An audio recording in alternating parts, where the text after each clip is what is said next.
Hi again. In the section, chapter 9 of Chaos of Cults by Karel von Baalen, he's dealing with the destiny of America, which developed out of the British Israel movement, with a lot in common with Mormonism, by the way, as we showed in the last segment. He goes on, in an article, Religion and Race in the Christian Century, April 22nd, 1953, Ralph L. Roy writes, quote, "Of the scores of Anglo-Israelite leaders in the United States, a few are worthy of special note. Howard B. Rand of Haverhill, Massachusetts, dean of the movement, led in the organization of the Anglo-Saxon Federation in 1930. Rand operates Destiny Publishers, the cult's central publishing house, and edits an expensive monthly magazine with 15,000 subscribers. James A. Lovell of Fort Worth, Texas, intermittently sponsors weekly broadcasts over 50 radio stations throughout North America. He edits a 70-page monthly, Kingdom Digest, and claims to distribute 300,000 pieces of literature annually. Wesley Swift of Lancaster, California, a loyal devotee of Gerald L. K. Smith, is regarded as the leading racist chieftain on the West Coast. William L. Blessing, a lone wolf Anglo-Israelite leader of Denver, Colorado, operates the House of Prayer for All People and publishes a monthly, Showers of Blessing. One of his novel fancies is that when Negroes become Christian, God begins to remove the cast of color and to restore them into the white Israel race. Those are the words of Mr. Blessing himself. Interested parties will do well to order Mr. Roy's book on Protestant fringe groups, Apostles of Discord, published by Beacon Press in 1953. What, then, exactly are the teachings of this bizarre system, and what, briefly, is the answer to its claims? The theory is set forth clearly in the 52-page brochure, The Lost Tribes of Israel, by the late Reader Harris. This booklet opens with the incredible claim that when in Leviticus 26, God says that disobedient Israel will be punished 7 times more fiercely for your sins, that's in Leviticus 26:18, and I will bring 7 times more plagues upon you according to your sins, that's verse 21, and I will also walk contrary unto you, and will smite you, I, even I, 7 times for your sins, that's verse 28. These words, 7 times more fiercely, and 7 times more plagues, do not refer to the intensity of the punishment, but must be understood as referring to time. A time, Mr. Harris informs us, is generally taken to mean 360 years. 7 times would therefore mean 2,500 years, which, if calculated from the captivity of Israel, would reach to about the beginning of the 19th century. From this strange substitution of chronology for multiplication, we are to infer that about the beginning of the 19th century we may look for the beginning of the end of Israel's afflictions.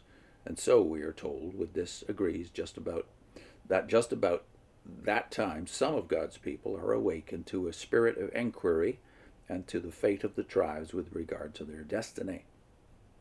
It needs to be said here that many others in Christianity, in legitimate Christianity, were speculating about the 7 times, not just these ancestors of the cults. The next link in the chain of reasoning is that until about 100 years ago, the great fault of Christians has been their refusal to distinguish and separate Judah and Israel. The Bible, however, is perfectly plain. When it speaks of Israel, in 99 cases out of 100, the 10 tribes are meant. Judah and Israel always remained distinct after the latter had been carried captive in 721 BC, and the former in 588. That date now has been generally moved to 586, some say 587. Upon this distinction, of course, rest all those modern theories which have identified the lost tribes with the Mormons, or which placed them in Arabia, or identified them with the Nestorians, or again rediscovered them in the Anglo-Saxons. Before we view the alleged results of these facts, and facts is in quotation marks, therefore, let us examine the scriptural data. And when we do, this is what we find. The scriptures teach that all 12 tribes were under Babylonian and Persian dominion, and that the restoration was not a restoration of 2 tribes, but of all 12. And so, indeed, it had been predicted.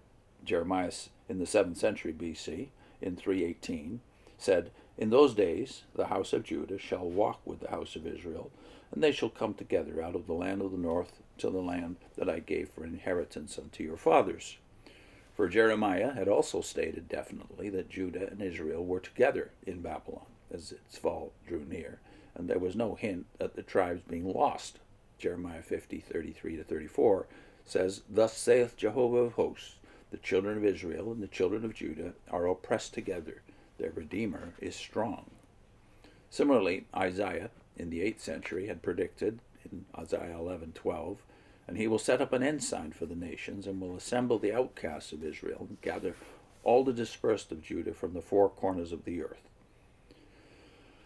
Two other 8th century prophets were Hosea and Micah. Said Hosea, And the children of Judah and the children of Israel shall be gathered together, and they shall appoint themselves one head, and shall go up from the land. For great shall be the day of Jezreel. That's in Hosea 1 verse 11. And Micah's famous Advent message, 5:2, stated that out of Bethlehem, in the land of Judah, the ruler of Israel would come forth.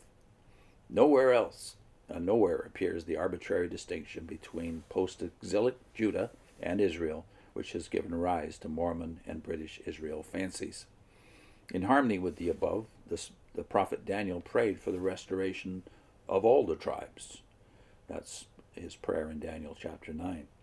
Consequently, Ezra mentions among those who returned, men from Bethel and Ai, centers of the idolatrous worship of the northern kingdom, the men of Bethel and Ai, 223. This is in the genealogies that were recorded in Ezra chapter 2. And Ezra goes on to say, in 2 verse 70, So the priests and the Levites and some of the people dwelt in their cities, and all Israel in their cities. Furthermore, Ezra offered a sacrifice for all Israel, and for a sin offering for all Israel, 12 he-goats, according to the number of the tribes of Israel. And the children of Israel that were come again out of the captivity, and all such as separated themselves unto them from all the filthiness of the nations of the land, to seek Jehovah, the God of Israel, did eat. That's Ezra 6:17-21. The New Testament, following in the wake of the Old, knows no lost tribes. Paul said, quote, Unto which promise our 12 tribes, earnestly seeking God night and day, hope to attain. Acts 26:7. Anna, the prophetess, was of the tribe of Asher, for instance, Luke 2:36. Robert Moyer states that the expression house of Israel is used 14 times in the Old Testament before the nation was divided into two kingdoms, while the phrase house of Judah also occurs 4 times before the division. But the British Israelites claim that after the division these two terms are strictly confined to the two kingdoms respectively. Why then, if according to this theory only descendants of the two tribes return, did Jesus say that his disciples should enter neither into homes of Gentiles nor of Samaritans, but rather to the lost sheep of the house of Israel? Matthew 10:6. At the time when Jesus spoke, according to our opponents, the house of Israel was dwelling in Ireland and Scotland. The above quoted passages of Scripture then are in themselves sufficient to knock the foundation from under the entire Mormon as well as Anglo-Israel deductions concerning remote descendants of so-called lost tribes upon whom the Lord God should still look as upon his ancient Israel. It should be borne in mind that the group that returned from Judah and Benjamin was a small minority, as well as those who returned from among the 10 tribes, but these minorities are called Israel and the Jews. Those that remained dropped out of the ranks, intermarried, and were amalgamated among the nations. It would then be as logical and scriptural to speak of the lost tribes of Judah and Benjamin as it is to refer to the lost 10 tribes, but not more so. One could argue with one or two of the points made here, and there are many modern Jews as well as Christians who will argue with some of the points, but most of it is solid. And yes, the idea, the archaeological proof of which is lacking, that the Mormons and the British Israelites have, is not just a matter of archaeological discoveries and historical discoveries, but also of linguistics, the study of language, which is the basis, as he said in the prior video, of the entire argument of the British Israel terminology. They're resting on the word for covenant and the word for man There's some kind of etymological connection between Hebrew and English. In other words, it has no scholarly support, neither does the Mormon claim. I'll put in a link this time to Humpty Dumpty, who was just as much right to make laws of hermeneutics and linguistics as Mormons and non-scholarly British Israel and Destiny of America devotees, when he says that a word is what I want to make it in Alice in Wonderland and Alice in the Looking Glass, etc. So we've done a whole series of videos on the history of hermeneutics, Humpty Dumpty and the history of hermeneutics. Here I'll put a link into 2 videos we did on Humpty Dumpty and sound and unsound systems of interpretation. See you soon.